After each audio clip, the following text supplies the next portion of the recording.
Hello. Hello. नमो रियंटाणम नमो सिद्धाणम नमो आयर्याणम नमो वज्रयाणम नमो लोये शवश्रावणम चत्तारी मंगलम अर्यंता मंगलम सिद्धा मंगलम शाहु मंगलम केवलीपंतो धर्म मंगलम चत्तारी लघुतमा अर्यंता लघुतमा सिद्धा लघुतमा शाहु लघुतमा केवलीपंतो धर्म लघुतमा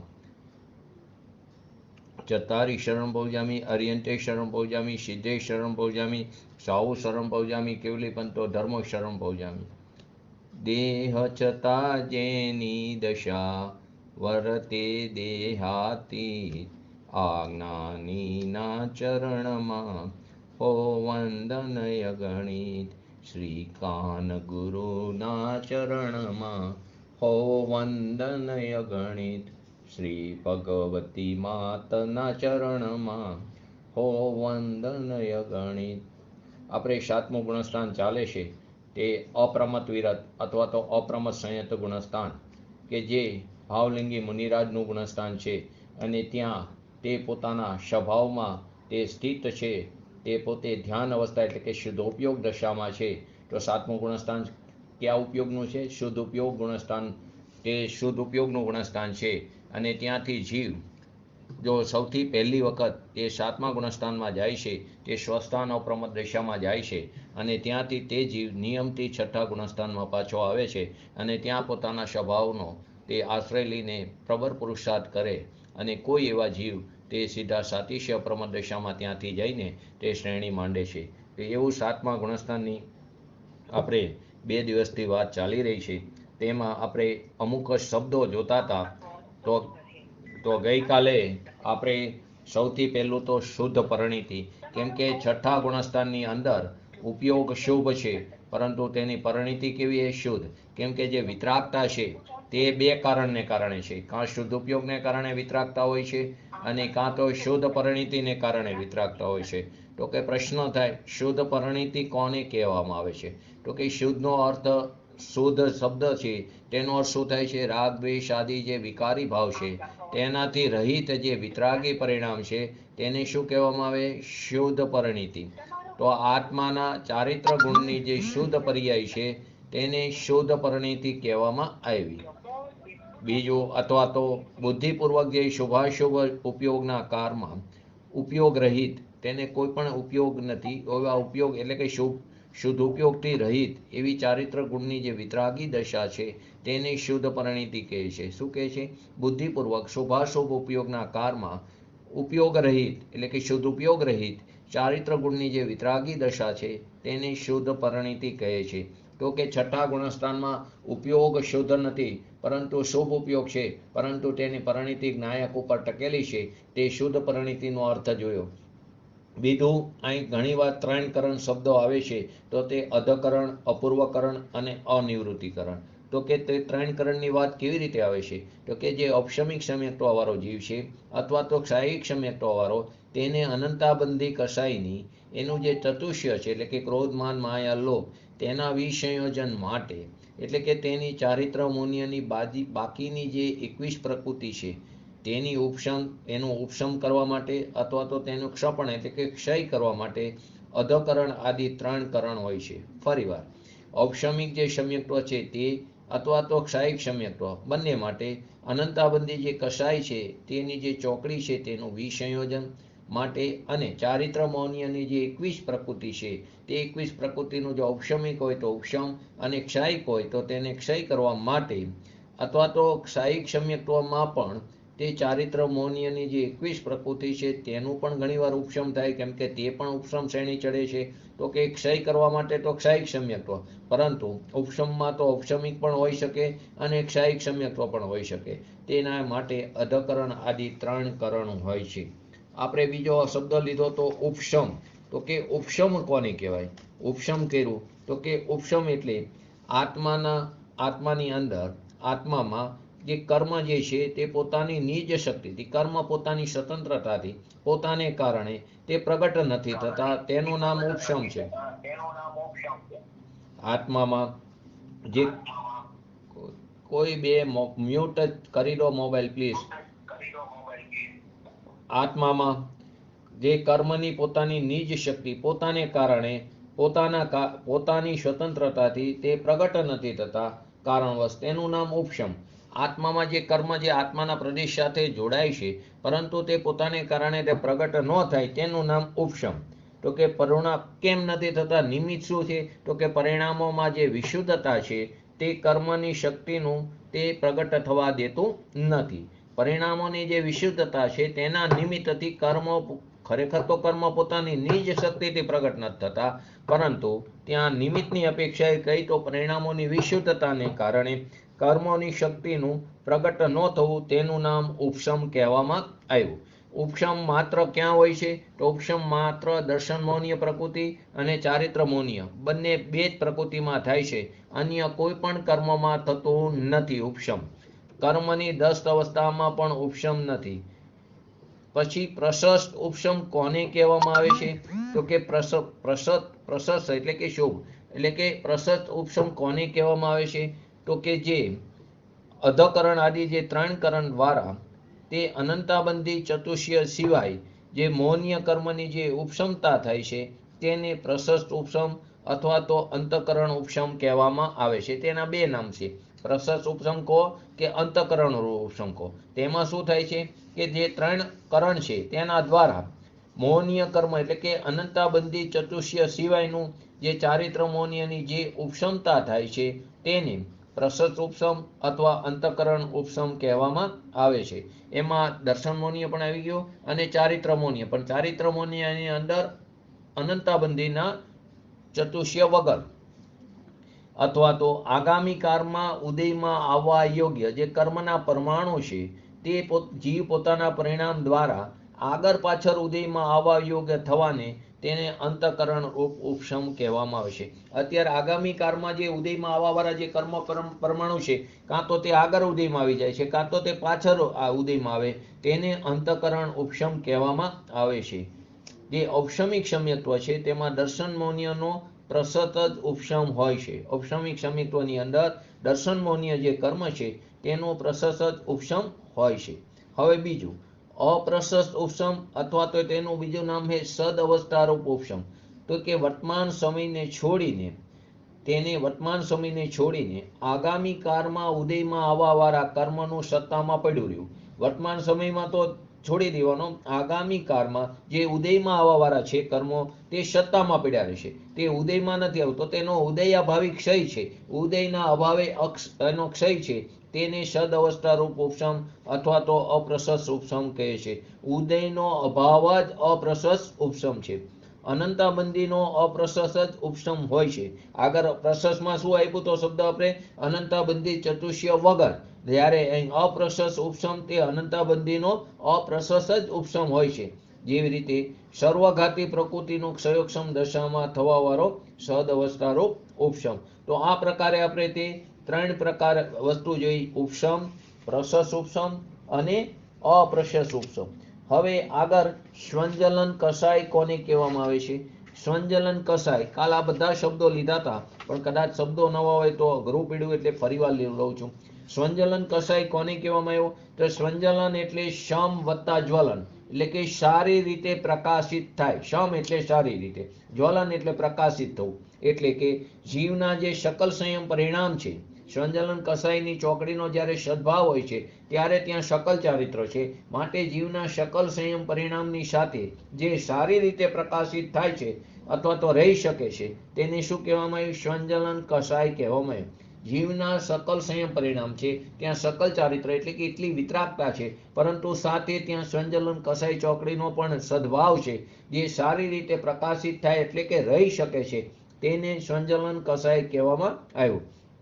જે આ સ્વંજલન કષાય તે શકલ સંયમ પરિણામના ઘાતમાં નિમિત્ત નથી. આ સ્વંજલન કષાયના ઉદયને કારણે શકલ સંયમ પરિણામોનો ઘાત નથી થતો, પરંતુ તે શકલ સંયમની સાથે રહે છે, તેને સ્વંજલન કષાય કહેવામાં આવે છે. પરંતુ આ જે સ્વંજલન કષાય છે તે ભલે શકલ સંયમના પરિણામમાં ઘાતમાં નિમિત્ત નથી, પરંતુ તે યથાખ્યા ચારિત્ર તે પ્રગટ થવા દેતું નથી. બે વસ્તુ આવી. સ્વંજલન કષાયના ઉદયને કારણે પ્રમાદને પણ એને કારણે પ્રમાદ પણ ઉત્પન્ન થતો, એ સંજલન કસાય છે તે પ્રમાદ ઉત્પન્ન કરવામાં પણ સમર્થ નથી. સંજલન કસાય છે તે સકલ પરિણામનો ઘાત કરવામાં પણ નિમિત્ત નથી બનતું, પરંતુ આવડો સંજલન કસાયને કારણે એના નિમિત્તે યથાખ્યા ચારિત્ર પ્રગટ થતું નથી. આ એવું સંજલન કસાયની વાત. હવે ક્ષયોક્ષમ કોને કહે છે? તો કે વર્તમાન કાળમાં સર્વઘાતી સ્પર્ધકોનો ઉદયાભાવી ક્ષય, એટલે કે એના ઉદયના અભાવે ક્ષય, ભવિષ્યના કાળમાં ઉદયમાં જે આવવા યોગ્ય છે, જે ઉદયમાં એની સ્થિતિ પૂરી થઈને જે ઉદયમાં આવવા યોગ્ય છે, તે બધા સર્વઘાતી સ્પર્ધકોનું સદઅવસ્થા રૂપ ઉપશમ, એટલે કે ઉદયમાં ન આવવું, અને વર્તમાનમાં જે દેશઘાતી સ્પર્ધકો છે તેનો ઉદય, આ ત્રણેય કર્મની અવસ્થાને ક્ષયોક્ષમ કહેવામાં આવ્યું. ફરીવાર, વર્તમાન કાળમાં સર્વઘાતી જે સ્પર્ધકો છે તેનો ઉદયાભાવી ક્ષય, ભવિષ્ય કાળમાં ઉદયમાં આવવા યોગ્ય જે સર્વઘાતી સ્પર્ધકો છે તેનું સદઅવસ્થા રૂપ ઉપશમ, એટલે કે ઉદયમાં ન આવવું, અને વર્તમાન કાળમાં દેશઘાતી જે સ્પર્ધકો છે તેનો ઉદય, આ ત્રણેય જે કર્મની દશા છે, અવસ્થા છે, તેને ક્ષયોક્ષમ કહેવામાં આવ્યો.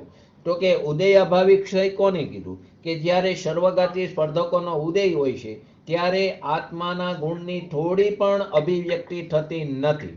જ્યારે સર્વઘાતી સ્પર્ધકોનો ઉદય હોય છે ત્યારે આત્માના ગુણની થોડી પણ અભિવ્યક્તિ, એટલે કે આત્માના ગુણને તે પ્રગટ થવા દેતો નથી. માટે આ ઉદયના અભાવને ઉદયાભાવી ક્ષય કહેવામાં આવે. ધારો કે સર્વઘાતી પ્રકૃતિમાં કેવળ જ્ઞાનને લઈ તો કેવળ જ્ઞાન તે સર્વઘાતી પ્રકૃતિ છે, તો સર્વઘાતી પ્રકૃતિના બધા સ્પર્ધકો નિયમથી સર્વઘાતી હોય છે. માટે તેના ગુણની, તે કેવળ જ્ઞાનના ગુણની જ્યારે ઉદયમાં હોય ત્યારે સર્વઘાતી પ્રકૃતિ, ત્યારે એના સર્વઘાતી સ્પર્ધકો ઉદયમાં હોવાને કારણે તેને અભિવ્યક્તિ થવા દેતી નથી. આવા ઉદયના અભાવને ઉદયાભાવી ક્ષય કહેવામાં આવે છે. પછી આગળ આવ્યું સર્વઘાતી કર્મ કોને કહે? કે જીવના જે જ્ઞાન આદિ જે ગુણોની પૂર્ણ રૂપે ઘાત કરવામાં નિમિત્ત થવા વાળા કર્મને, શબ્દ વારંવાર સમજો, નિમિત્ત થવા વાળું કર્મ થાય છે તો જીવ પોતાની યોગ્યતાથી એના જ્ઞાન આદિ જે ગુણોની પૂર્ણપણે જે ઘાટ થાય છે તે પોતાની યોગ્યતાથી તેનો ઘાત થાય છે, પરંતુ ત્યાં કાર્ય થયું તો નિમિત્ત પણ હોય છે. તો નિમિત્ત કોણ છે? તો કે નિમિત્ત થવા વાળું જે કર્મ છે તેને સર્વઘાતી કર્મ કહેવામાં આવે છે. તેવી સર્વઘાતી કર્મની 21 પ્રકૃતિ છે જે આપણે ગઈકાલે જોઈ હતી. બીજું, દેશઘાતી કર્મ કોને કહે છે? તો કે દેશઘાતી કર્મમાં જે જીવના જ્ઞાન આદિ જે ગુણો છે તેનો એક દેશ ઘાતમાં નિમિત્ત થાય છે. જીવના જે જ્ઞાન આદિ ગુણોના એક દેશ ઘાતમાં જે નિમિત્ત થાય છે તે કર્મને દેશઘાતી કર્મ કહેવામાં આવ્યા. આવા દેશઘાતી કર્મની કેટલી પ્રકૃતિ જોઈ હતી? તો કે દેશઘાતી કર્મની 26 પ્રકૃતિ જોઈ હતી. પછી આપણે આ શબ્દ આવ્યો શ્રેણી. તો કે શ્રેણી કોને કહે છે? શ્રેણી કોને કીધું? તો કે શ્રેણી તે ચારિત્ર મૌન્યની અનંતાબંધી ચતુષ્ય વિનાની જે બાકી 21 પ્રકૃતિ છે. કોઈનો મોબાઈલ ચાલુ છે, મ્યુટ કરો. ચારિત્ર મૌન્યની અનંતાબંધી ચતુષ્ય વિનાની જે બાકી 21 પ્રકૃતિ છે તેનો ઉપશમ અથવા તો તેનો ક્ષય, તેમાં નિમિત્ત થવા વાળા જીવના શુદ્ધ ભાવ અથવા તો તેના વિતરાગ પરિણામને શ્રેણી કહેવામાં આવી. શ્રેણી એટલે કોઈ પગથિયા નથી કે એક પગથિયું ચડ્યું બીજું શ્રેણી માંડી, એમ નથી. વિતરાગ પરિણામોને શ્રેણી કહેવામાં આવી. શું કીધું? એમાં વિતરાગ પરિણામની જે વૃદ્ધિ થાય છે તેને શ્રેણી કહેવામાં આવી. ચારિત્ર મૌન્યની જે 25 પ્રકૃતિ છે તેમાં અનંતાબંધીની 4 વસ્તુ છોડી દો તો બાકીની જે 21 પ્રકૃતિ છે તેનો કાં તો ઉપશમ થાય છે અથવા તો તેનો ક્ષય. એમાં જે નિમિત્ત થાય છે એવા જીવના જે શુદ્ધ ભાવ અથવા તો વિતરાગ પરિણામ છે તેને શ્રેણી કહેવામાં આવી. તો કે શ્રેણી ચડવાને પાત્ર કોણ છે? તો કે શ્રેણી ચડવાને સાતિશ્ય અપ્રમત વિરત નામના, જે આપણે અત્યારે વિષય ચાલી રહ્યો છે, શ્રેણી ચડવાને પાત્ર કોણ છે? તો કે સાતિશ્ય અપ્રમત વિરત નામના 7મા ગુણસ્થાન વાળા મુનિરાજ તે શ્રેણી ચડવાને પાત્ર છે. શ્રેણીમાં ક્યાંથી ચડી શકાય છે? કે 7મામાં. 7માના 2 ભાગ પડે છે, સ્વસ્થાન અપ્રમત અને બીજું સાતિશ્ય અપ્રમત. સ્વસ્થાન અપ્રમતનું બીજું નામ છે નિરતિશય અપ્રમત. અહીં અત્યારે આપણે સાતિશ્યની વાત છે, કેમ કે સાતિશ્યમાં મુનિરાજ સાતિશ્ય અપ્રમત દિશામાં આવે પછી તે શ્રેણીની સન્મુખ થાય છે, ત્યાંથી તે આરોહણ કરી શકે છે. માટે સાતિશ્ય અપ્રમત વિરત નામના સાતમા ગુણસ્થાન વાળા મુનિરાજ શ્રેણી ચડવાને પાત્ર છે. શાયિક સમ્યક દ્રષ્ટિ અપ્રમત્ત મુનિરાજ તે ઉપસમ અથવા સપક શ્રેણી ચડી શકે છે, પરંતુ દ્વિતીયોપસમ સમ્યક દ્રષ્ટિ માત્ર ઉપસમ શ્રેણી ચડી શકે છે. શાયિક વાળો બંને પ્રકારની શ્રેણી ચડે, ઉપસમ પણ ચડી શકે અને શપક પણ ચડે, તે પોતાના પરિણામોને આધીન છે. પરંતુ જે ઔપસમિક સમ્યક દર્શન છે, શાયોપસમિક સમ્યક દર્શન વાળો શ્રેણી ચડવાનો પુરુષાર્થ કરી શકતો નથી, કેમ કે તે ચલ મલ અગાઢ દોષથી સહિત છે. માટે ત્યાં તેની વિસંયોજના થાય છે અને તે વિસંયોજના થઈને તે શેમાં કન્વર્ઝન થાય? ઔપસમિક સમ્યક્ત્વમાં. તો ઔપસમિક સમ્યક્ત્વ વાળો જીવ, તેનું નામ અહીંયા દ્વિતીયોપસમ સમ્યક્ત્વ કીધું. દ્વિતીયોપસમ સમ્યક્ત્વ તે ઔપસમિક સમ્યક્ત્વનો જ ભેદ છે. તે દ્વિતીયોપસમ સમ્યક દ્રષ્ટિ વાળો જે જીવ છે, ભાવલિંગી મુનિરાજ છે, તે ખાલી ઉપસમ શ્રેણી ચડી શકે છે. શ્રેણીના કેટલા ભેદ છે? બે ભેદ, ઉપસમ અને શપક. તો કે શ્રેણી ચડવાનો અભિપ્રાય શું છે? તો કે સાતમા ગુણસ્થાનથી આગળ આ જીવને ક્રમથી એના શુદ્ધ ભાવોની વૃદ્ધિ એટલે કે વિતરાગતાની જે વૃદ્ધિ થાય છે તેને શ્રેણી ચડવું એમ કહેવામાં આવ્યું છે. તો સાતમા ગુણસ્થાનથી આગળ જે વૃદ્ધિગત જે વિતરાગ પરિણામો છે તેની બે શ્રેણી છે, ઉપસમ અને શપક. ઉપસમના 4 ગુણસ્થાન છે, ઉપસમ શ્રેણીના 8, 9, 10 અને 11, અને શપક શ્રેણીના 4 ગુણસ્થાન છે, 8, 9, 10 અને 12. તેવી રીતે આ શ્રેણીના પણ આપણે અર્થ જોયા. હવે આગળ આમાં આવ્યો દ્વિતીયોપસમ સમ્યક્ત્વ, એક આવે છે પ્રથમોપસમ સમ્યક્ત્વ, એક શાયિક સમ્યક્ત્વ અને એક વિસંયોજન. આ શબ્દના અર્થ જોઈ લી. તો સૌથી પહેલી વસ્તુ શું છે? શાયિક સમ્યક્ત્વ કોને કહેવામાં આવ્યું? તો કે શાયિક સમ્યક્ત્વમાં જીવ પોતાના શુદ્ધાત્માની સન્મુખ થઈને એવો જે પુરુષાર્થ જીવ છે તેને પૂર્વે બાંધેલી જે 7 પ્રકૃતિ છે તેનો સર્વથા તેનો ક્ષય થાય છે, અને ક્ષય થાય તે સમયે તથા ભવિષ્યના અનંતકાળ સુધી જે રહેવાવાળું શ્રદ્ધા ગુણનું જે સમ્યક પરિણમન છે તેને શાયિક સમ્યક્ત્વ કહેવામાં આવ્યું. ફરીવાર, જે પુરુષાર્થી જીવ જે પોતાના સ્વભાવની સન્મુખ છે તેને 7 પ્રકૃતિ. તો કઈ 7 પ્રકૃતિ? દર્શન મોહનીયની 3 અને અનંતાબંધીની 4. તેનો સર્વતા ક્ષયના સમયે થવાવાળા અને ભવિષ્યકાળમાં અનંતકાળ સુધી રહેવાવાળા શ્રદ્ધા ગુણના સમ્યક પરિણમનને શાયિક સમ્યક્ત્વ કહે છે. અને શાયિક સમ્યક દર્શન હંમેશા શાયોપસમિક સમ્યક્ત્વ પૂર્વક જ થાય છે. શાયિક સમ્યક દર્શન ઔપસમિકમાંથી ડાયરેક્ટ થતું નથી. ઔપસમિકમાંથી શાયોપસમિક થાય ને શાયોપસમિક પૂર્વક જ શાયિક સમ્યક દર્શન થાય છે, અને તે ભવિષ્યમાં સાદી અનંતકાળ સુધી શાયિક રૂપ જ રહે છે. શાયિક સમ્યક દર્શન તે સાદી અનંતકાળ સુધી તેનો કાર છે. ઔપસમિક સમ્યક્ત્વના બે ભેદ આપણે કીધા, પ્રથમોપસમ અને દ્વિતીયોપસમ. તો પ્રથમોપસમ એટલે કે જીવ અનાદિ હોય કે સાદી મિથ્યા દ્રષ્ટિ હોય, તેને જ્યારે જ્યારે ઔપસમિક સમ્યક દર્શન પ્રગટ થાય ત્યારે તે સમ્યક દર્શનને પ્રથમોપસમ સમ્યક દર્શન કહેવામાં આવ્યું. પહેલી વાર સમ્યક દર્શન થયું એનું નામ પ્રથમોપસમ નથી. જ્યારે જ્યારે જીવને સાદી હોય કે અનાદિ, અનાદિને તો પહેલી વાર થયું હોય, પરંતુ સાદીને તો ઘણી બધી વખત થઈ શકે, એટલે જ્યારે જ્યારે ઔપસમિક સમ્યક દર્શન થયું ત્યારે તેને પ્રથમોપસમ સમ્યક દર્શન કહેવામાં આવે છે. દ્વિતીયોપસમ સમ્યક્ત્વ કોને કહે છે? તો કે જે શ્રેણી ચડવાની સન્મુખ જે સાતિશ્ય 7મા ગુણસ્થાન વાળા જે ભાવલિંગી મુનિરાજ છે તેની શાયોપસમિક સમ્યક દ્રષ્ટિ વાળો તે મુનિરાજની અનંતાબંધી ચતુષ્યનું વિસંયોજન થાય છે, અને જે દર્શન મોહનીયની જે 3 પ્રકૃતિ છે તેના ઉપસમના સમયે એટલે કે તેના નિમિત્તથી થવાવાળા શ્રદ્ધા ગુણના સમ્યક પરિણમનને દ્વિતીયોપસમ સમ્યક્ત્વ કહેવામાં આવ્યું. અનંતાબંધી ચતુષ્યની વિસંયોજના ક્યાં થાય છે? તેની પ્રત્યાખ્યાન, અપ્રત્યાખ્યાન અને સંજલન અને 9 નો કસાય તેમાં તેની વિસંયોજના થાય છે, તેમાં તેનું કન્વર્ઝન થાય છે. અને દર્શન મોહનીયના 3 એટલે કે મિથ્યાત્વ, સમ્યક મિથ્યાત્વ અને સમ્યક તે 3 પ્રકૃતિના ઉપસમના સમયે અથવા તો તેના નિમિત્તે થવાવાળા શ્રદ્ધા ગુણના સમ્યક પરિણમનને દ્વિતીયોપસમ સમ્યક્ત્વ કહેવામાં આવ્યું. હવે વિસંયોજન કોને કહે? તો કે વિસંયોજન અનંતાબંધી જે ચતુષ્ય છે તેની અપ્રત્યાખ્યાન આદિ જે 12 કસાય અને હાસ્ય આદિ જે 9 નો કસાય છે તેમાં તે કર્મ રૂપે પરિણમિત થાય તેને વિસંયોજન કહેવામાં આવ્યું. અને આ વિસંયોજનનું કાર્ય 4થા ગુણસ્થાનથી ચાલુ થઈને 7મા ગુણસ્થાન સુધી કોઈ પણ એક ગુણસ્થાનમાં થાય છે. આ વિસંયોજનનું કાર્ય 4થા થી 7મા કોઈ પણ એક ગુણસ્થાનની અંદર તે વિસંયોજનનું કાર્ય થાય છે. હવે છેલ્લા શબ્દો કે એક આપણે જોયો વર્ગ, વર્ગણા, સ્પર્ધક અને નિષેધ. તો તેની આપણે સામાન્ય રીતે ભાષામાં સમજી તો કે જેમાં પહેલી વસ્તુ કોને કીધું, વર્ગ કોને કહે છે, પછી વર્ગણા તો કે સમાન અવિભાગી પ્રતિષેધના સમૂહને વર્ગ કહે છે.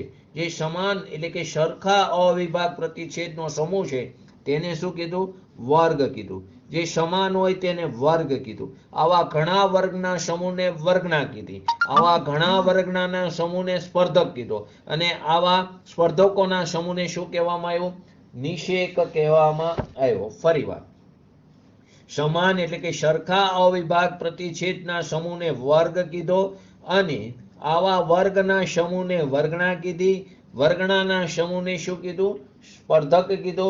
અને સ્પર્ધકના સમૂહને શું કહેવામાં આવ્યું, સ્પર્ધકના સમૂહને નિષેક કહેવામાં આવ્યો. તો આ બધા શબ્દો જે અગત્યના હતા તે આપણે લીધા. હવે આપણે મેઇન વિષય ઉપર આવી તો કે જે આપણો ઓપ્શન અત્યારે અપ્રમત્ત વિરત ગુણસ્થાન છે તેની પરિભાષા શું હતી. અપ્રમત્ત વિરત ગુણસ્થાનની પરિભાષામાં બે વસ્તુ જોઈ હતી. એક તો સ્વંજલન કષાય અને નવ કષાયના મંદના એટલે કે તેના મંદ ઉદયના સમયમાં અથવા તેના નિમિત્તથી પ્રમાદ રહિત થવા વાળી જે વિતરાગ દશા છે તેને શું કીધું, અપ્રમાદ. પ્રમાદ સહિત છે તે પ્રમાદ, પરંતુ અહીં પ્રમાદ નથી, પરંતુ સ્વંજલન કષાય અને નવ કષાયનો મંદ ઉદય છે. છઠ્ઠામાં કેવો હતો, તીવ્ર ઉદય. અહીં મંદ ઉદય છે. તો મંદ ઉદયના સમયમાં અને પ્રમાદ રહિત જે વિતરાગ દશા છે તેને અપ્રમત્ત વિરત ગુણસ્થાન કહેવામાં આવ્યું છે. અને બીજી જે પરિભાષા હતી તેમાં કઈ રીતે બતાવ્યું હતું કે જેમાં વ્યક્ત અને અવ્યક્ત બધા પ્રકારના પ્રમાદોથી રહિત છે, પરંતુ તે વ્રત, ગુણ અને શીલથી મંડિત છે અને પોતાનો જે આત્મા અને એક ક્ષેત્ર વગાય જે શરીર છે તેના ભેદ વિજ્ઞાનથી જે યુક્ત છે અને તે એ પ્રકારનો જીવ તે શ્રેણી પર આરોહણ કરી શકતો નથી. ઉપસમ કે શપથ તે આરૂઢ નથી થતો અને છતાં પણ તે પોતાના ધ્યાનમાં એટલે કે પોતાના સ્વભાવમાં જે લીન છે તેને અપ્રમત્ત સંયત ગુણસ્થાન કહેવામાં આવ્યું. હવે આ જે અપ્રમત્ત સંયત ગુણસ્થાન છે તેમાં આપણે જગન્યકાર કેટલો હતો, કાર અપેક્ષાએ, ચારિત્ર અપેક્ષાએ. આ ગુણસ્થાનમાં ક્ષયોક્ષમિક ચારિત્ર હોય છે. આ ગુણસ્થાનમાં સમ્યક્ત્વની અપેક્ષાએ ત્રણમાંથી કોઈ પણ એક સમ્યક્ત્વ વાળો જીવ સાતમા ગુણસ્થાનમાં હોય છે. અહીં ક્ષયોક્ષમિક ચારિત્ર હોય છે. અહીં જગન્યકારની અંદર કોઈ છઠ્ઠા ગુણસ્થાન વાળા ભાવલિંગી મુનિરાજ પોતાના શુભ ઉપયોગનો અભાવ કરીને તે પોતાના આત્માના આશ્રયે તેનો આશ્રય લઈને વિશેષ પુરુષાર્થ કરે અને સાતમા ગુણસ્થાનમાં આવે અને આવતા તેને પહેલા સમયની અંદર તેની મનુષ્ય આયુનો ક્ષય થાય તો ત્યાં તેનું મરણના અપેક્ષાએ તેનો જગન્યકાર એક સમય કહેવામાં આવ્યો. અથવા તો આઠમા ગુણસ્થાનમાંથી કોઈ ઉપસમ શ્રેણી ચડેલા જે જીવ છે તે આઠમા ગુણસ્થાનમાંથી પાછા પડીને તે સાતમા ગુણસ્થાનમાં આવે છે અને પહેલા સમયની અંદર તેનું મરણ થાય તે મરણની અપેક્ષાએ તેનો જગન્યકાર તે એક સમયનો છે. અથવા તેનો ઉત્કૃષ્ટકાર તો કે જે સાતમા ગુણસ્થાન વાળા મુનિરાજનું જો મરણ ન થાય તો તે સાતમા ગુણસ્થાનની અંદર તેનો ઉત્કૃષ્ટકાર યથા યોગ્ય એક અંતર મુહૂર્ત કાળ સુધી તે સાતમા ગુણસ્થાનની અંદર રહેશે. તેના મધ્યમકાળની અંદર તો મધ્યમકાળની અંદર મધ્યમકાળની અંદર પહેલા સમયમાં જે છે તેમાંથી એક સમય ઉમેરતા જાઓ અને એક અંતર મુહૂર્ત થી નીચેનો જેટલા પણ સમય આવે તે બધા તે સાતમા ગુણસ્થાનનો મધ્યમકાળ છે. ગમનાગમન તો કે ગમન આગમન ક્યાંથી થાય છે તો કે ગમન સાતમા ગુણસ્થાન વાળા મુનિરાજનું ઉપરની તરફ ગમન માત્ર અપૂર્વકરણ ગુણસ્થાનમાં થાય. સાતમા ગુણસ્થાન વાળા ભાવલિંગી મુનિરાજ જો ઉપર જાય તો ખાલી આઠમો ગુણસ્થાન જે અપૂર્વકરણ ગુણસ્થાન છે તેમાં, પરંતુ તેમાં બે અપેક્ષા લાગશે. જો સાતમા ગુણસ્થાનના પહેલા ભાગમાં હોય સ્વસ્થાન અપ્રમત્ત દશામાં તો તે નિયમથી છઠ્ઠામાં જ જાય છે, પરંતુ જો સાતિશય અપ્રમત્ત દશામાં હોય તો તે નિયમથી આઠમામાં જાય છે. તેમાં કાં ઉપશમમાં જાય કાં સપકમાં જાય.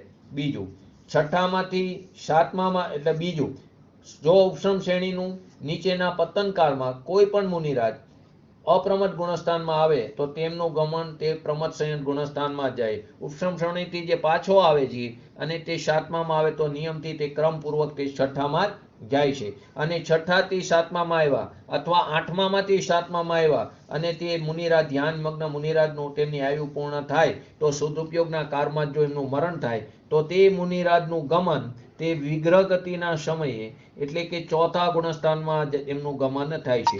છઠ્ઠામાંથી સાતમામાં ગયા હોય કે આઠમામાંથી સાતમામાં આવ્યા અને તેના સદુપયોગના કાળમાં પોતાના ધ્યાનમાં લીન છે અને તે દરમિયાન એમની આયુનો ક્ષય થાય તો તે મુનિરાજ તે વિગ્રહ ગતિમાં ચોથા ગુણસ્થાનમાં ગમન કરે છે. એનું આગમન ક્યાંથી થાય કે શાદી કે અનાદિ મિથ્યા દ્રષ્ટિ જે જીવ છે પરંતુ દ્રવ્યલિંગી મુનિરાજ હોવો જરૂરી છે એવો જીવ પહેલા ગુણસ્થાનથી ડાયરેક્ટ સાતમા ગુણસ્થાનમાં આવે છે વિતરાગતા 3 કસાઈ ચોકડીની અભારો વિતરાગતા કરીને.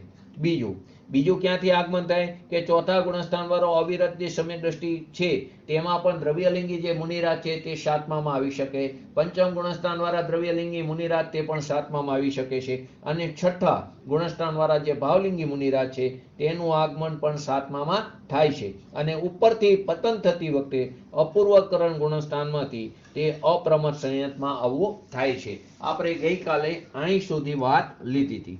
હવે વિશેષ અપેક્ષાએ સાતિશ્ય અપ્રમત્ત ગુણસ્થાનની અંદર 4 આવશ્યક કાર્ય થાય છે અને આ 4 આવશ્યક કાર્ય આ સાતિશ્ય અપ્રમત્ત દશાથી લઈને સ્વસ્થાનમાં નથી થતા. સાતિશ્ય અપ્રમત્ત દશાથી લઈને 10મા ગુણસ્થાન સુધી આ ચારેય આવશ્યક કાર્ય થાય છે. તો પહેલું આવશ્યક કાર્ય કયું હતું તો કે સમયે હરેક સમયે પ્રતિ ક્ષણે આત્મામાં અનંત ગુણી વિશુદ્ધિ થાય છે. પહેલી વસ્તુ સમજો કે સાતમા ગુણસ્થાનનો કાર કેટલો છે? યથા યોગ્ય એક અંતર્મુહૂર્ત. હવે તેમાં સાતિશ્ય પ્રમદ દશામાં પણ તેનો કાર કેટલો છે? યથા યોગ્યમાં પણ અંતર્મુહૂર્તના અસંખ્યાત ભેદ છે તો તેમાં એનાથી ઓછું અંતર્મુહૂર્ત પણ તે સાતમા ગુણસ્થાનના સાતિશ્ય પ્રમદ દશામાં રહી શકે. તો કે તેની અંદર એક અંતર્મુહૂર્તની અંદર અસંખ્યાત આવલી છે. અસંખ્યાત એટલે એકડા ઉપર 29 નવડા ઉપરની સંખ્યા એટલી આવલી છે અને એક આવલીની અંદર અસંખ્યાત સમય છે. ફરીવાર, એક અંતર્મુહૂર્તની અંદર અસંખ્યાત આવલી છે અને એક આવલીની અંદર અસંખ્યાત સમય છે. તો કે હર સમયે આત્માની અનંત ગણી વિશુદ્ધિ થાય. એટલે પહેલા સમયે જે વિશુદ્ધિ થઈ છે પરિણામોમાં તો તેના કરતા અનંત ગણી વિશુદ્ધિ બીજા સમયમાં થાય, તેના કરતા અનંત ગુણી વિશુદ્ધિ ત્રીજા સમયમાં જાય. તો આવા તો અસંખ્યાત સમય એક અંતર્મુહૂર્તમાં છે તો વિશુદ્ધિ કેટલી બધી વધી જાય. હર સમયે અનંત ગુણી વિશુદ્ધિ થાય તો આવા તો અસંખ્યાત સમયને આવલી કીધું ને આવી અસંખ્યાત આવલી એક અંતર્મુહૂર્તમાં છે તો એક અંતર્મુહૂર્તની અંદર તો વિશુદ્ધિ કેટલી બધી પરિણામોમાં થઈ જાય. તેથી તેનો ક્રમ અંતર્મુહૂર્ત કાળ સુધી આવો નિરંતર વિશુદ્ધિનો કાર ચાલુ જ રહે છે. તો કે આ વિશુદ્ધિ કે વિશુદ્ધતામાં વિતરાગ વૃદ્ધિગત પરિણામ જે વિતરાગતાના છે તે વધતા જાય છે અને સાથે કસાયનો અંશ તે ઘટતો જાય છે. બંને વસ્તુ સાથે છે. જેટલી વિતરાગતાની વૃદ્ધિ થાય તેટલું કસાયનું હીનપણું થાય, તેનો અંશ ઘટતો જાય છે. એટલે શું થયું? વિશુદ્ધતાના જે વૃદ્ધિગત જે વિતરાગ પરિણામ છે તે વધતા જાય છે અને સાથે સાથે તેનો જે સ્વંજલન કસાય છે, નવનો કસાય છે તેનો અંશ તે ઘટતો જાય છે.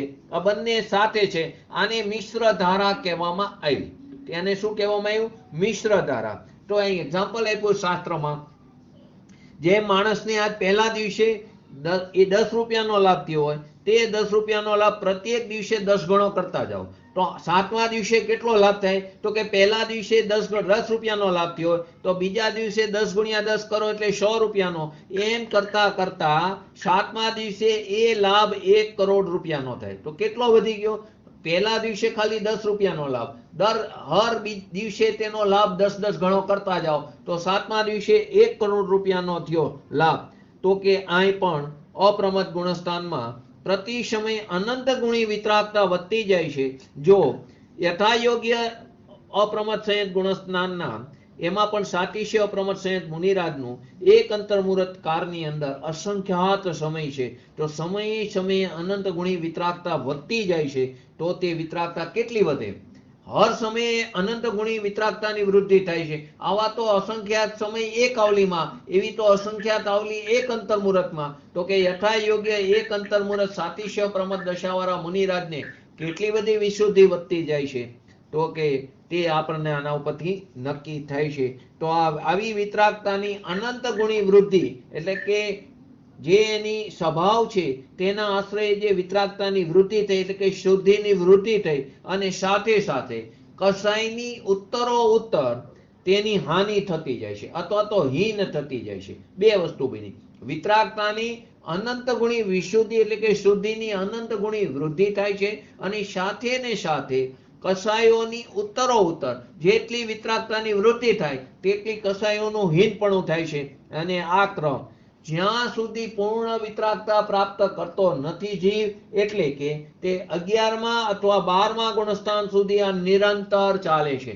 11મો ગુણસ્થાન જે ઉપશમ શ્રેણીનું ગુણસ્થાન છે તેને પણ પૂર્ણ વિતરાગી કીધો. ભલે તે જીવ ત્યાંથી પાછો આવે, તેના ચારિત્ર મૌન્ય કર્મના ઉદયને કારણે નબળાઈને કારણે તે જીવ પાછો આવે, પરંતુ તે જીવ પણ પૂર્ણ વિતરાગી છે અને પૂર્ણ સુખી છે. અને 12મા ગુણસ્થાન વાળો જીવ પણ પૂર્ણ વિતરાગી અને પૂર્ણ સુખી છે. તો કે વિતરાગતાની અનંત ગુણી શુદ્ધિની વૃદ્ધિ, પરિણામોમાં અનંત ગુણી વિશુદ્ધિ અને સાથે કસાય કર્મની સંજલન કસાય કર્મની નવ કસાય કર્મની ઉત્તરો ઉત્તર તેનું શું થાય છે? હાનિ થાય છે કે હીન થતા જાય છે. અને આ ક્રમ ક્યાં સુધી ચાલુ રહે છે કે જ્યાં સુધી પૂર્ણ વિતરાગતા પ્રાપ્ત ન થાય એટલે કે 11મો ગુણસ્થાન કે 12મું ગુણસ્થાન ન આવે ત્યાં સુધી આ ક્રમ નિરંતર ચાલ્યા કરે છે. હર સમયે જરા પણ ખંડ પડ્યા વગર અવિરતપણે આ ચાલુ જ રહે છે.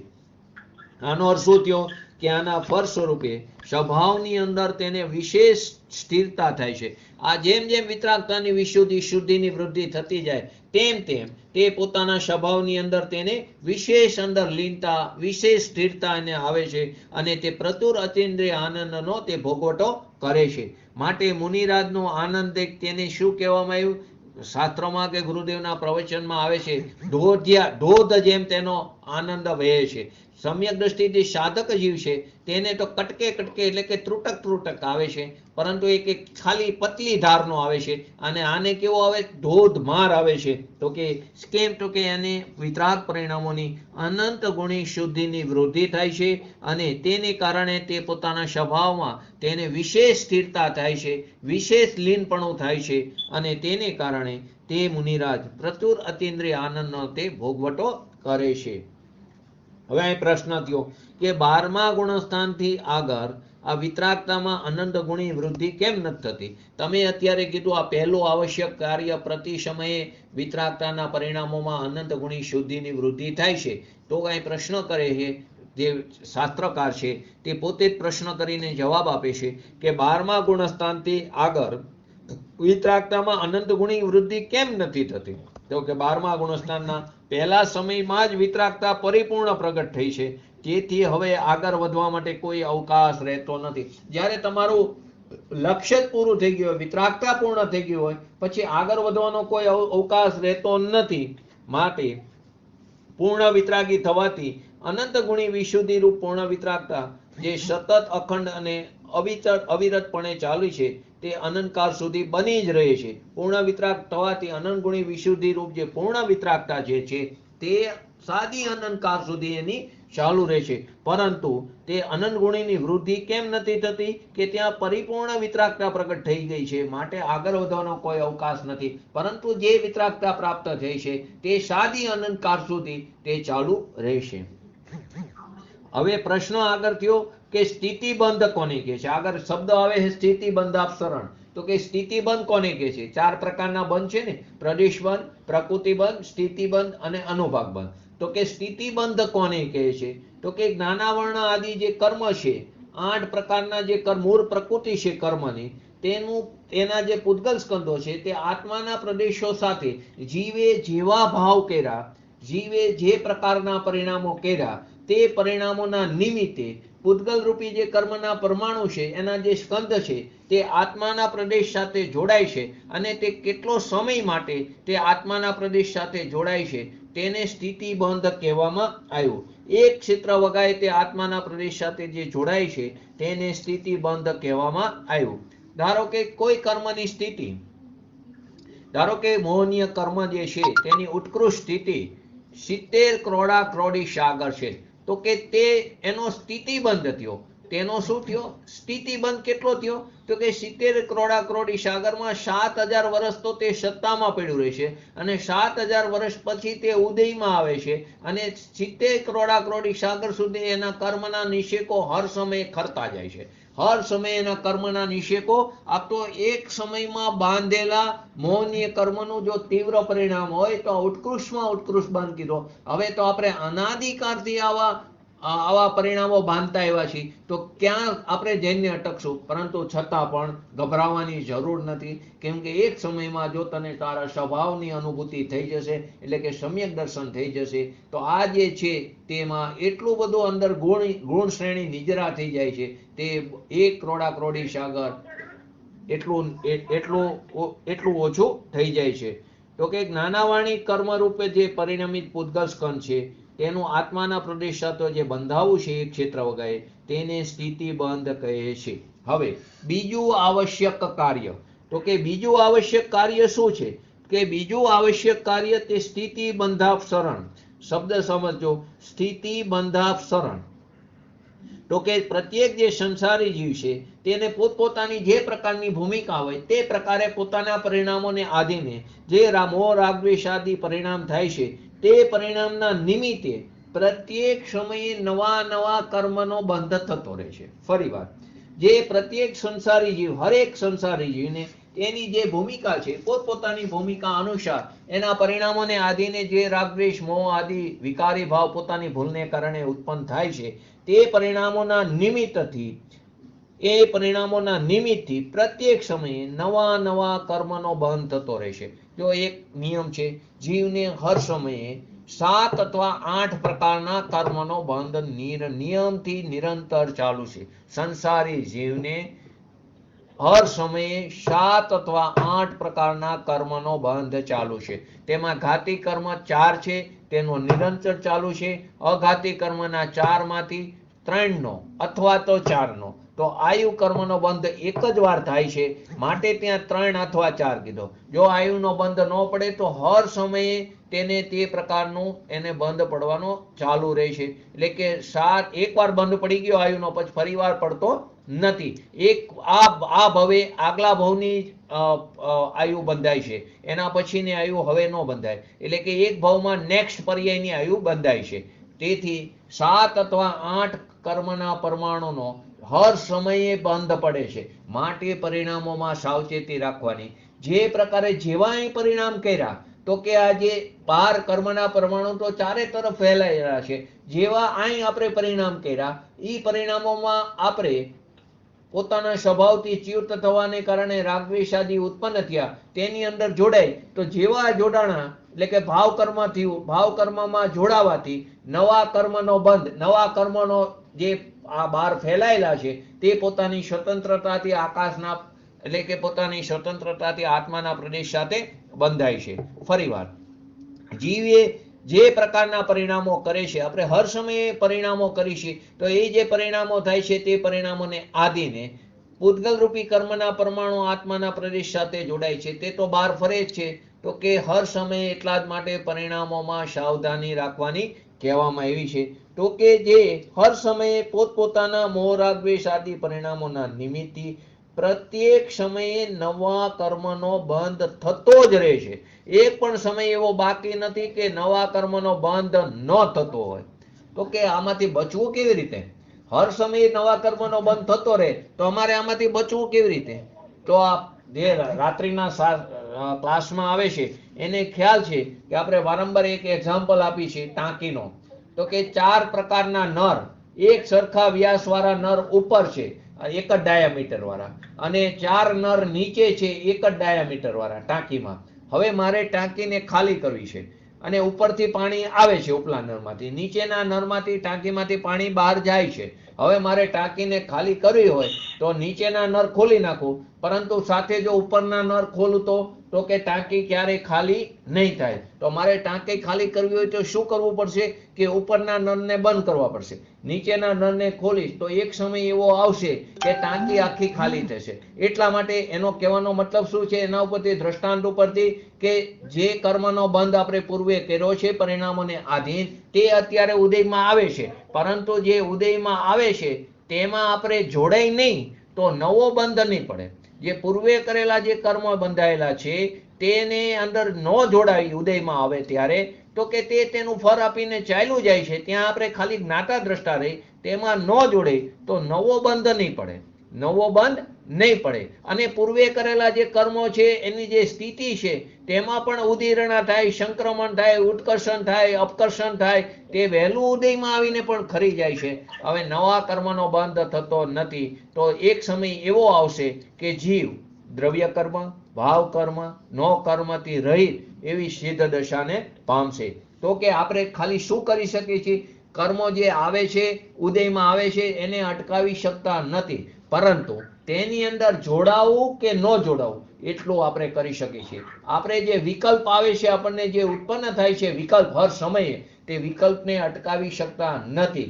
તે વિકલ્પને જો અટકાવવા જશું તો બમણા આવશે. માટે વિકલ્પને અટકાવવાના નથી. જે વિકલ્પ આવે છે તેમાં જોડાવું કે ન જોડાવું એટલું જ આપણે કરી શકીએ છીએ. ધારો કે આપણે રોજ સવારે જીનેન્દ્ર ભગવાનના દર્શન કરવા માટે આપણે મંદિરે જઈશી, ઘરેથી નીકળી છીએ, તો હર સમયે ઘરેથી નીકળી ત્યારથી જ આપણા પરિણામ જીન મંદિરના દર્શન કરવાના હોય છે. પરંતુ જો રસ્તામાં આપણે ઘરેથી નીકળી ત્યારે જો સંસારિક વાતો કરતા જઈ તો કે તે જીનેન્દ્ર ભગવાનના દર્શન ખરેખર દર્શન કરવા થયા જ નથી. તો ઘરેથી જ પરિણામોમાં ત્યાં શુભતા આવવી જોઈએ, શુભ પરિણામ થવા જોઈએ. અને ત્યાં જઈને આપણને વિકલ્પ તો આવવાના છે, કેમ કે વિકલ્પ વગરનો કોઈ જીવ નથી, નહીં તો નિર્વિકલ્પ દશા થઈ જાય. પરંતુ ત્યાં વિકલ્પ આવે છે ત્યારે ધંધાના પણ વિકલ્પ આવે, સ્ત્રીઓને કે લેડીઝને ઘરના પણ વિકલ્પ આવે, ઘરના કામના પણ વિકલ્પ આવે, છોકરાઓની સ્કૂલ આદિના વિકલ્પ આવે.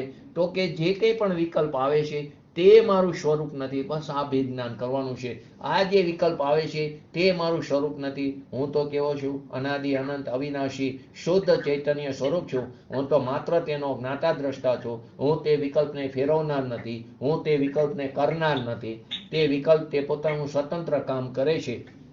હું તેનાથી જલ કમલ ન્યાયવત એટલે અલિપ્ત છું. બસ આવી સતત ભેદ જ્ઞાન રૂપી ભૂમિકા હર સમયે કરવાની છે. તો કે અહીં અત્યારે જે વાત ચાલી રહી છે તો કે પ્રત્યેક સમયે નવા કર્મનો બંધ થતો જ રહે છે. તો આને અટકાવવા માટે બસ એક જ આ રસ્તો છે. તો આ સાતી છે અપ્રમદ ગુણસ્થાન વાળા મુનિરાજને વિપરીત માન્યતા રૂપ મિથ્યાત્વ તો છે જ નહીં. સાતમા ગુણસ્થાન વાળા મુનિરાજને વિપરીત માન્યતા રૂપ મિથ્યાત્વ તો છે જ નહીં. તે તો ચોથા ગુણસ્થાનથી નથી. ચોથા ગુણસ્થાને જ મિથ્યાત્વનો અભાવ થઈ ગયો. ચોથા ગુણસ્થાને જ અનંતાબંધી ચોકડીનો અભાવ થયો. અનંતાબંધી ચોકડીનો અભાવ થવાથી તેનો સંસાર રહેતો નથી. તેથી ચોથા ગુણસ્થાને જ તેનો મિથ્યાત્વનો પણ અભાવ થઈ ગયો છે. તેથી દર્શન મોનિયાના નિમિત્તથી તો નવા કર્મનો બંધ થતો નથી. શાસ્ત્રમાં ઘણી જગ્યાએ આવે છે સમ્યક દ્રષ્ટિ જીવને કર્મનો બંધ થતો નથી, આવું લખાણ આવે, શાસ્ત્રમાં આવે છે. સમ્યક દ્રષ્ટિ જીવને, સાધક જીવને કર્મનો બંધ થતો નથી. પરંતુ તે કઈ અપેક્ષાએ કર્મ, એને પણ કર્મનો બંધ થાય છે, પરંતુ તે કઈ અપેક્ષાએ કર્મનો બંધ થતો નથી, કેમ કે તેનો સ્થિતિ અને અનુભાગ બંધ તે અલ્પ થાય છે. જે અલ્પ થાય છે તેને ગૌણ કરીને તેને બંધ થતો નથી એમ કહેવામાં આવે છે. ફરીવાર, સમ્યક દ્રષ્ટિ જીવને કર્મનો બંધ કે એને બંધ પડતો નથી, કર્મનો સ્થિતિ બંધ કે અનુભાગ બંધ પડતો નથી, કર્મનો બંધ થતો નથી. પરંતુ તે કઈ અપેક્ષાએ કહેવામાં આવે છે? સમ્યક દ્રષ્ટિને પણ કર્મનો બંધ તો હર સમયે એને પણ થાય છે. તે પણ હજી સાધક દશામાં છે, તેને હજી પૂર્ણ વિતરાગતા થઈ નથી. ઇવન 13મા ગુણસ્થાન વાળા કેવરીને પણ હર સમયે ત્યાં પ્રદેશ બંધ અને પ્રકૃતિ બંધ પડે છે. યોગ છે ને, તો યોગના નિમિત્તથી ત્યાં પ્રદેશ બંધ અને પ્રકૃતિ બંધ પડે છે. પરંતુ સૂકી ભીત ઉપર રેતી નાખીને જેમ તરત ખરી જાય છે, તેવી રીતે તેને પ્રદેશ અને પ્રકૃતિ બંધ ઉદયમાં આવીને તરત ખરી જાય છે. ત્યાં સ્થિતિ અને અનુભાગ નથી, કેમ કે કસાય ત્યાં નથી. કસાયના નિમિત્તે સ્થિતિ અને અનુભાગ થાય છે. માટે સમ્યક દ્રષ્ટિ જીવને તો ચારે પ્રકારનો બંધ પડે છે, પરંતુ તે અલ્પ છે, કેમ કે ત્યાં મિથ્યાત્વ અને અનંતાબંધીનો અભાવ છે. જે અલ્પ બંધ પડે છે તેને ગૌણ કરીને બંધ પડતો નથી એવું પણ શાસ્ત્રોમાં આવે છે. તો કે દર્શન મોહનીયના નિમિત્તથી તો ત્યાં નવા કર્મ બંધ તો થતા જ નથી. જ્યારે અપ્રમદ મુનિરાજના રાગદ્વેષ પરિણામ તો કેવા છે? અત્યંત હીન થઈ ગયા છે. આગળના અંતર્મુહૂર્તથી તો આ મુનિરાજ તો શ્રેણી ચડવામાં છે. તેથી તેની વર્તમાન કાળમાં જે વિતરાગતા છે એ તો સમયે સમયે વિતરાગતા કેવી છે? સમયે સમયે વધતું જાય છે. એ ચાલુ છો ને બધા? એલાવ એલાવ તો નિકુંજભાઈ નો ફોન આવે છે, કોઈ જોડી દો નિકુંજભાઈ. એલાવ સમયે સમયે તેની વિતરાગતા વધતી જાય છે. તેથી નવા થવા વાળો કર્મ બંધ તેની ઉત્તરોત્તર સ્થિતિ લઈને તે નવા જે કર્મ બંધ છે તેની ઉત્તરોત્તર ઓછી સ્થિતિને લઈને તે બંધાતા રહે છે. તેને સ્થિતિ બંધાપસરણ કહેવામાં આવ્યું. ફરીવાર સ્થિતિ બંધાપસરણ કોને કહેવામાં આવ્યું? કે પ્રત્યેક સંસારી જીવને પોતપોતાની ભૂમિકા અનુસાર રાગદ્વેષ આદિ પરિણામોના નિમિત્તથી પ્રત્યેક સમયે નવા કર્મનો બંધ થતો રહેશે. પરંતુ આ સાતિશ્ય અપ્રમદ ગુણસ્થાન વાળા જે ભાવલિંગી મુનિરાજ છે તે આગલા અંતર્મુહૂર્તમાં તો શ્રેણી ચડવાના છે. તેમને હર સમયે વિતરાગતાની હર સમયે તેની વિશુદ્ધિ થતી રહે છે. તેથી નવા જે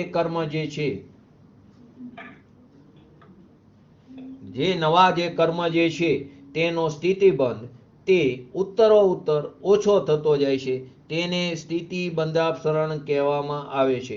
જેમ કોઈને પહેલા અંતર્મુહૂર્તમાં 100 વર્ષનો એક્ઝામ્પલ આપ્યું છે. કોઈને પહેલા અંતર્મુહૂર્તમાં 100 વર્ષનો સ્થિતિબંધ પડ્યો અને બીજા અંતર્મુહૂર્તમાં તેને 90 વર્ષનો, ત્રીજા વર્ષમાં 80 વર્ષનો સ્થિતિબંધ થયો. કોઈ નિકુંજભાઈને જોડી દો, ફોન આવે છે. મેહુલભાઈ નિકુંજભાઈને જોડી દો. કોઈને બીજા વર્ષમાં 90 વર્ષનો સ્થિતિબંધ થાય, કોઈને ત્રીજા વર્ષમાં 80 વર્ષનો સ્થિતિબંધ થાય, ચોથા વર્ષમાં એનાથી પણ ઓછો થાય. આ જે નવો સ્થિતિબંધ ઉત્તરોત્તર જે ઘટતો જાય છે તેને સ્થિતિ બંધાપસરણ કહેવામાં આવે. કેમ કે એની હર સમયે વિતરાગતા કેવી થાય? અનંત ગુણી એની વિતરાગતા વધતી જાય છે. તેને કારણે નવા થવા વાળા એના નિમિત્તે નવા થવા વાળો જે કર્મનો બંધ છે તે હર સમયે તે ઘટતો જાય છે. તેને સ્થિતિ બંધાપસરણ કહેવામાં આવ્યું. કર્મબંધમાં જીવના રાગદ્વેષાદી ભાવ તે નિમિત્ત માત્ર છે. કર્મબંધ જે થાય છે તેમાં જીવના રાગદ્વેષાદી પરિણામ જે છે તે માત્ર નિમિત્ત છે. જે દ્રવ્ય કર્મ છે અને જે રાગદ્વેષ છે તે ભાવ કર્મ છે તે માત્ર નિમિત્ત માત્ર છે. અને નવા કર્મબંધ તો ખરેખર પોતાની યોગ્યતાથી, પોતાને કારણે, પોતાની સ્વતંત્રતાથી, પોતાને કારણે તે હીન સ્થિતિ વાળા બંધાતા જાય. ઉત્તરોત્તર વિતરાગતા વધતી જાય છે, પરંતુ એ વિતરાગતાના નિમિત્તે તેને વિતરાગતા જે ઉત્પન્ન થાય છે તેના નિમિત્તે હર સમયે તેનો સ્થિતિબંધ ઉત્તરોત્તર ઘટતો જાય છે. તેને ઉત્તરોત્તર જે હર સમયે એનો સ્થિતિબંધ ઘટતો જાય, જેને આપણે સ્થિતિ બંધાપસરણ કહેવામાં આવ્યું. તો આ તેને પોતાની યોગ્યતાથી તે કર્મનો સ્થિતિબંધ ઓછો થાય છે. આમાં સાતિશ્ય અપ્રમદ ગુણસ્થાન વાળા જે ભાવલિંગી મુનિરાજ છે તેનું બુદ્ધિપૂર્વક કાંઈ જ કર્તવ્ય નથી. તેનું પોતાનું બુદ્ધિપૂર્વક કાંઈ કર્તવ્ય નથી. તે એની અંદર નૈમિત્તિક સંબંધ જ ખાલી છે. ફરીવાર કર્મબંધના જીવનમાં રાગદ્વેષાદી જે ભાવ છે, કર્મબંધ જે છે તેમાં જીવના જે રાગદ્વેષાદી જે ભાવ છે તે તો માત્ર નિમિત્ત, એટલે કે ભાવબંધ તો માત્ર નિમિત્ત છે. પરંતુ જે નવા કર્મનો બંધ પડે છે તે પોતાના કારણે જ પડે છે અને તેની જે સ્થિતિહીન થાય છે તે પણ પોતાને કારણે થાય છે. આમાં સાતિશ્ય અપ્રમદ ગુણસ્થાન વાળા ભાવલિંગી મુનિરાજનું બુદ્ધિપૂર્વક કાંઈ જ કર્તવ્ય નથી. ખાલી તે બંને વચ્ચે કેવો સંબંધ છે? નૈમિત્તિક સંબંધ છે. એનો અર્થ શું થયો? જીવે કરેલા રાગાદી પરિણામનું માત્ર નિમિત્ત પામીને, જીવે જે રાગદ્વેષાદી જે વિકારરૂપી વિભાવ પરિણામ કર્યા છે તેનું માત્ર નિમિત્ત પામીને જે કર્માણ વર્ગના એટલે કે કર્માણ વર્ગના તે કર્માણ વર્ગના જે પૂતગલના સ્કંદ છે તે આત્મામાં પોતાની મેરે તે જ્ઞાના વર્ણ આદિ 8 પ્રકારની કર્મ રૂપે પરિણમન કરે છે. શું કીધું? જીવે પોતે પોતાની યોગ્યતાથી કરેલા રાગદ્વેષ આદિ જે વિકારી ભાવ છે, વિભાવ રૂપી પરિણમન છે, તેનું નિમિત્ત પામીને કારમાન વજ્ઞાન પૂતગલ રૂપી જે કર્મના પરમાણુ છે, એના જે સ્કંદ છે, તે આત્મામાં પોતાની યોગ્યતાથી તે જ્ઞાનાવર્ણ આદિ જે 8 કર્મની મૂળ પ્રકૃતિ છે તેમાં તે પરિણામન કરે. જેવી રીતે કોઈ જીવ ખોરાક ખાય, ભોજન લે, તો તેનું ત્યાં અંદર શરીરમાં તે ખોરાકનું પોતપોતાની રીતે વિભાજન થાય. કોઈ લોહીના રૂપે, ક્યાંક માંસના રૂપે, કોઈ પરુના રૂપે. તે પ્રકારે આ 8 કર્મની મૂળ પ્રકૃતિમાં તેનું વિભાજન થાય છે. અને ઉત્તર પ્રકૃતિ 148 છે. ઉત્તર પ્રકૃતિ ક્યાંક ક્યાંક 122 પણ લખેલી હોય, ક્યાંક ક્યાંક ઉત્તર પ્રકૃતિ 168 પણ લખેલી હોય. તે આપણે જોશું આગળ. તો કે તે પૂતગલ સ્કંદનું પોતાની મેરેજ તે 8 કર્મરૂપી પ્રકૃતિમાં તેનું પરિણમન થાય છે. તો કે અહીં તમે કીધું નિમિત્ત નૈમિત્તિક સંબંધ જે સ્વયં થાય છે, તો કે નિમિત્ત નૈમિત્તિક સંબંધ કોની વચ્ચે હોય? તો એક વસ્તુ યાદ રાખવી, નિમિત્ત નૈમિત્તિક સંબંધ ક્યારે બે દ્રવ્ય વચ્ચે હોતો નથી. બે દ્રવ્યની પર્યાય વચ્ચે નિમિત્ત નૈમિત્તિક સંબંધ હોય. કોની વચ્ચે હોય છે? નિમિત્ત નૈમિત્તિક સંબંધ તે બે ભિન્ન પદાર્થોની પર્યાયો વચ્ચે તેનો સંબંધ હોય છે. કે જ્યારે ઉપાદાન સ્વયં કાર્ય રૂપે પરિણમે, આપણી ઉપાદાનની પોતાની લાયકાત હોય ત્યારે આપણે પોતે સ્વયં કાર્ય રૂપે પરિણમી, ત્યારે ભાવરૂપ કે અભાવરૂપ, કાં ભાવરૂપે એટલે કે અસ્થિ રૂપે કે નાસ્તિ રૂપે જે કોઈ યોગ્ય નિમિત્ત હોય, ઘણીવાર ઘાતી કર્મનો ક્ષય તે નિમિત્ત છે અને કેવળ જ્ઞાનની પ્રાપ્તિ તો એ અભાવ રૂપે થયું.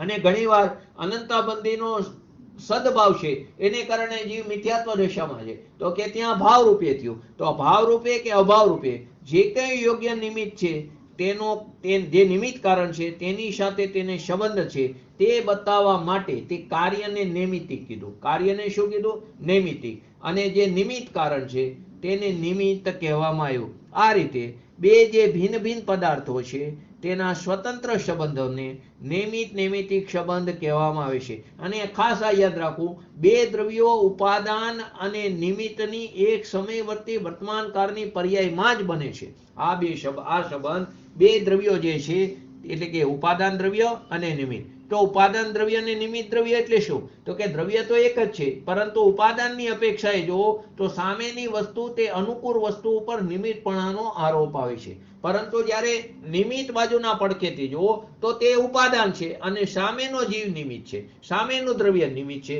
તો અનુકૂળ વસ્તુને નિમિત્ત એવું નામ આપવામાં આવ્યું, બાકી નિમિત્ત નામની કોઈ ચીજ નથી. જ્યારે કાર્ય થાય ત્યારે અનુકૂળ વસ્તુ ઉપર નિમિત્તપણાનો આરોપ આવે છે. તો આ બે જે દ્રવ્યો છે ઉપાદાન અને નિમિત્ત, તેની એક સમયવર્તી જે વર્તમાન પર્યાય છે તેની વચ્ચે જ આવડો આ નિમિત્ત નૈમિત્તિક સંબંધ બને છે.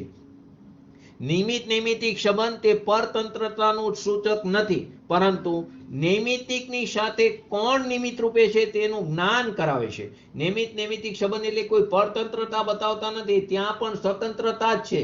તે ક્યાંય જૈન દર્શનમાં પરતંત્રતા આવતી જ નથી, પરંતુ નૈમિત્તિકની સાથે કયું દ્રવ્ય નિમિત્ત રૂપે છે તેનું જ્ઞાન કરાવે છે. શાસ્ત્રમાં ઘણા ખરા કથનો નિમિત્તનું જ્ઞાન કરાવવા વાળા જ હોય છે. જેમ કે ગુરુથી જ્ઞાન થાય, તો ક્યાં નિમિત્તનું જ્ઞાન કરાવ્યું છે? ગુરુને કારણે જ્ઞાન થતું નથી, જ્ઞાન તો જ્ઞાનને કારણે થાય છે, પોતાના ઉપાદાનની લાયકાતથી થાય છે. પરંતુ સામે અનુકૂળ વસ્તુ સાચા દેવગુરુ શાસ્ત્ર, પૂજ્ય ગુરુદેવ શ્રી જેવા જ્ઞાની પુરુષો ત્યાં નિમિત્ત રૂપે હોય છે, તેનું જ્ઞાન કરાવે છે. જે કાર્યને નિમિત્તની અપેક્ષાએ નૈમિત્તિક કીધું છે, જે કાર્યને નિમિત્તની દ્રષ્ટિથી જોવો તો નૈમિત્તિક કીધું છે, તેને જ ઉપાદાનની અપેક્ષાએ ઉપાદેય પણ કહેવામાં આવે છે. જે કાર્યને નિમિત્તની અપેક્ષાએ નૈમિત્તિક કીધું, હવે ઉપાદાનના પડખેથી જોવો તો તેને ઉપાદેય કહેવામાં આવે છે. આવો નિમિત્ત નૈમિત્તિક સંબંધ બતાવવામાં આવે છે. આવો નિમિત્ત નૈમિત્તિક સંબંધ તે ક્યાં બતાવ્યો? કે જ્યારે એને સ્થિતિ બંધાપસરણ થાય છે ત્યારે કર્મબંધના જીવમાં રાગદ્વેષાદી ભાવ તો તે માત્ર નિમિત્ત છે, ત્યારે નવા કર્મનો બંધ સ્વયં પોતાની યોગ્યતાથી હીન સ્થિતિ વાળો થાય છે. આમાં સાતમા ગુણસ્થાન વાળા ભાવલિંગી દ્રવ્યલિંગી મુનિરાજનું બુદ્ધિપૂર્વક કાંઈ જ કર્તવ્ય નથી, તે માત્ર ત્યાં નિમિત્ત નૈમિત્તિક સંબંધ છે. તો ત્યાં આપણે નિમિત્ત નૈમિત્તિક સંબંધની પણ વાત કરી. હવે જે બાકીના બે આવશ્યક કાર્ય છે તે આવતીકાલે લઈશું. તેમાં પ્રશસ્ત પ્રકૃતિનો અનુભાગ સમયે અનંત ગણો વધતો જાય છે અને અપ્રશસ્ત પ્રકૃતિનો અનુભાગ સમયે સમયે પ્રતિ અનંત ગણો ઘટે છે. તો આમાં પ્રશસ્ત પ્રકૃતિ કઈ, અપ્રશસ્ત પ્રકૃતિ કઈ, 148 પ્રકૃતિ કઈ, એમાં 168 કેવી રીતે થાય છે અને 122 કેવી રીતે થાય છે તે વિષય પણ આવતીકાલે લઈને કદાચ આવતીકાલે 7મું ગુણસ્થાન પૂરું થાય છે. આપણે પણ આવા ભાવલિંગી મુનિરાજ આ કારમાં બનીને આપણે આપણું જે અપૂર્વ કામ જે અનાદિકાળથી પ્રગટ નથી કર્યું એવું અપૂર્વ કાર્ય અત્યારે પ્રગટ કરીને આપણે પણ આવી વિતરાગ દશાને, ધોધવાળી વિતરાગ દશાને પ્રાપ્ત કરી એવી પરમ વિરલ ભાવના સાથે આજનું વ્યક્તિત્વ પૂરું કરું છું. કોઈ પ્રશ્ન હોય તો કહો.